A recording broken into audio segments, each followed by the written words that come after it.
Snoring can be annoying, can be frustrating, can be embarrassing, and can cause problems in relationships. Unfortunately, a lot of people snore. Some people don't even know that they snore. Now, most recently, it's been found that about 90 million Americans have reported that they snore at one point or the other. In general, about 70% of the population snore.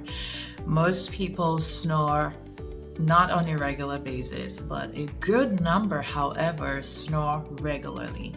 In today's video, I'm going to share with you some reasons why you snore and what you can do about them. So keep watching and let's dive right into it.